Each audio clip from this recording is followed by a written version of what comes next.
हमारे प्यारे पिता अनंत जीवन देने वाले पवित्र यीशु मसीह के नाम में आप सबको जय मसीह की। मैं Sandeep Singh the true way of life Jesus में आप सबका हृदय से स्वागत है। पवित्र पिता परमेश्वर के अनुग्रह से आज का दिन फिर से मिला ताकि उन वचनों को फिर से बोलो जिन वचनों की ज़रूरत आज हमें और आपको परमेश्वर के संग साथ चलने के लिए हमारे जीवन में बहुमूल्य है। सच में प्रभु महान है और परमेश्वर का प्रेम अद्भुत है जो परमेश्वर ने हम जैसे लोगों से प्रेम किया, क्योंकि जो परमेश्वर को जानते भी ना थे।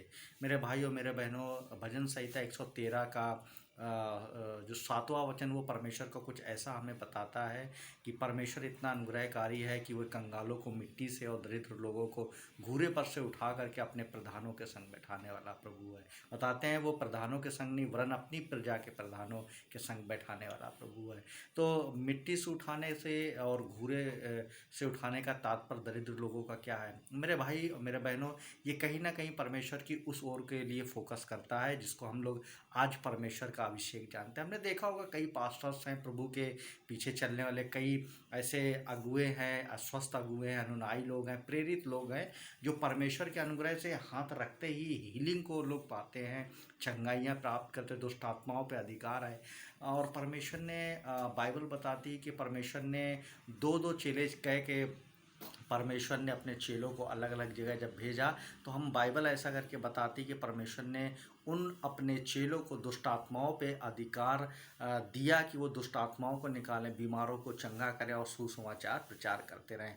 मेरे भाई मेरे बहनों, आज का जो सब्जेक्ट है वो बड़ा गहरा है। गहरा ये सब्जेक्ट है कि हम अपने जीवन में परमेश्वर यीशु मसीह के पीछे चलते हैं तो हम हमेशा प्रभु से मांगते और मांगते ही रहते हैं, लेकिन प्रभु के पवित्र लोगों हम अपने जीवन में इस बात को भूल जाते हैं कि यीशु मसीह से पाना, क्योंकि वो महापवित्र परमेश्वर, अगर उससे हम अपने जीवन में अभिषेक अगर पाएंगे, उस परमेश्वर से अगर हम अपने जीवन में आत्मिक वरदानों को जब हम चाहते हैं तो हमें भी अपने जीवन में इस बात को अपने जीवन के लिए चित्त में लगाना और इस बात की तरफ मनन करना है और इस बात को बड़ी गहराई से सोचना है कि यीशु मसीह का जो अभिषेक है वो किसी मनुष्य का नहीं, वो गाढ़ा अभिषेक जीवित परमेश्वर पिता परमेश्वर की ओर से हमारे और आपके जीवन में दिया जाता, वो पवित्र है, महापवित्र परमेश्वर जो था, जो है, जो आने वाला। इसलिए जो परमेश्वर की ओर से हमें दान और वरदान, स्वर्गीय वस्तुएं जो हैं, ये दान और वरदान जो प्रभु का हमारे और आपके जीवन में अगर आए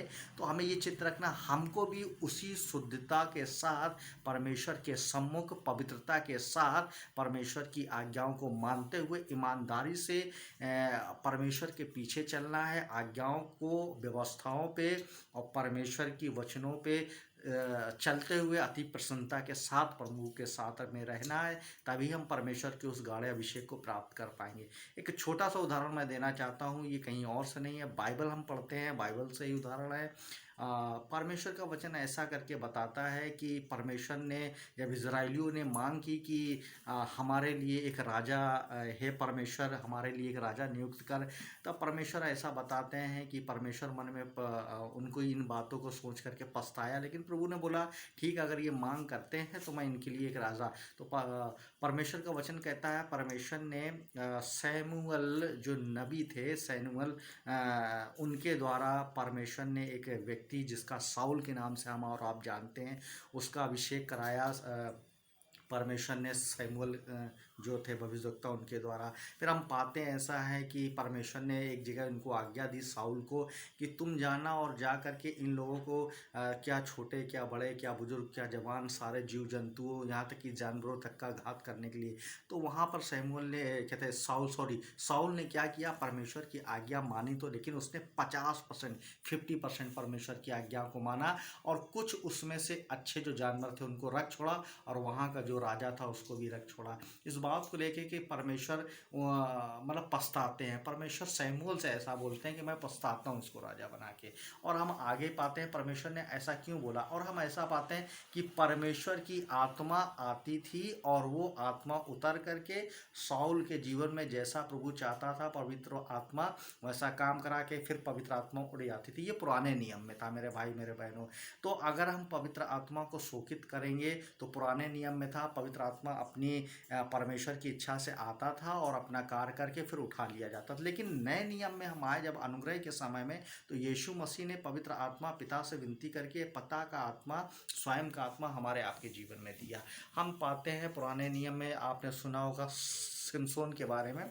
सिमसोन एक परमेश्वर के एक ऐसा जन था जिसकी सामर्थ और ताकत ने इजरायलियों के लिए इजरायलियों की ओर से एक अगुआ के रूप में तैयार करके दिया, एक मतलब रक्षक के रूप में, कि वो उनकी अगुवाई करेंगे। लेकिन हम पाते हैं वो व्यभिचार में पड़ गए, और व्यभिचार में सिमसोन पड़ करके अपने जीवन में व्यभिचार में जाते गए, जो कि व्यभिचार एक परमेश्वर के ही विरुद्ध में पाप करने वाला एक गहरा पाप है। हम पाते हैं वो अपनी सामर्थ और पवित्र आत्मा की सामर्थ और अभिषेक को, वो गाढ़े अभिषेक को खोते चले गए। लास्ट में हम पाते हैं जब अपने विरोधियों के हाथों में वो जब पकड़ जाते हैं, तो फिर वो एक बार इस बात की विनती करते हैं कि प्रभु मुझे एक बार और अपनी स्ट्रेंथ, अपनी सामर्थ्य दे। तो हम पाते हैं परमेश्वर एक बार और स्ट्रेंथ और सामर्थ्य देते हैं। जैसे जैसे उनके बाल बढ़ते हैं वैसी सामर्थ्य बढ़ती है, वो गाढ़ा अभिषेक है। फिर हम पाते हैं आगे वो जितने भी लोग थे विरोधी, उनको मार करके वो भी इस संसार से चले जाते हैं, क्योंकि उन्होंने परमेश्वर से मांगा, पाश्चाताप किया, तो परमेश्वर ने गाढ़ा अभिषेक दिया। लेकिन साउल ने ना पाश्चाताप किया, ना ही तो प्रभु के सामने गिड़गिड़ा, इसलिए प्रभु से पाश्चाताप नहीं मिला, पाश्चाताप नहीं किया, इसीलिए परमेश्वर से उस गाढ़े अभिषेक पवित्र आत्मा का फल उसके जीवन में नहीं आया। तो आज हमें और आपको जीवन में ये चीज़ सोचना है कि प्रभु के सामने सम्मुख रह के हमें परमेश्वर के डरना है, कांपना। परमेश्वर की ओर से जो गाढ़ा अभिषेक हमारे जीवन में और आपके जीवन में, उसको संभाल के रखने के लिए हमें परमेश्वर की आज्ञाओं को मानना और परमेश्वर के सामने पवित्रताई भरा जीवन जीने की आवश्यकता है। ऐसा नहीं कि प्रभु से आज हमने विनती की और कल सुबह उन्हीं अपराधों, निंदा, अपराध और ढाकी हम अपने जीवन में योजनाएं करें। क्योंकि प्रभु बार बार, अगर प्रभु हमारे और आपके जीवन के लिए बोल दे कि मैं अपने गाढ़े अभिषेक को देके इनके जीवन से पछताता हूँ, तो मेरे भाइयों, मेरे बहनों, इसलिए हमें अपने जीवन में बड़ी ही गहराई से सोचना है, क्योंकि ये समय ऐसा चल रहा। अब हम परमेश्वर के गाढ़े अभिषेक के संग साथ परमेश्वर के उस कार्य के लिए करें जिस कार्य के लिए हमें आपको परमेश्वर ने नियुक्त किया और बुलाया। इसलिए प्रभु इन वचनों के द्वारा जरूर आपसे बात करेगा। प्रभु आपके हृदय में जरूर प्रभु लिखने वाला ये वचन है। और परमेश्वर ने अगर आपको अगुए के रूप में इस संसार में परमेश्वर ने बुलाया है, तो मेरे भाई, मेरे बहनों, मेरी विनती और प्रार्थना है कि आप भी अपने गाढ़े अभिषेक को संभालें और प्रभु के सामने निरंतर परमेश्वर के सम्मुख शुद्धता और पवित्रताई भरे जीवन में आगे बढ़ते रहें। आप सबको इस पवित्र वचनों के द्वारा बहुतायत की आशीष दे। मैं उम्मीद करता हूँ परमेश्वर आगे भी मेरे जीवन में कार्य करेंगे। पवित्र आत्मा के प्रकाशन से जो वचन होगा, मैं इसी प्रकार से आप सबके सामने लाता रहूँगा। और आप सबको जय मसीह की।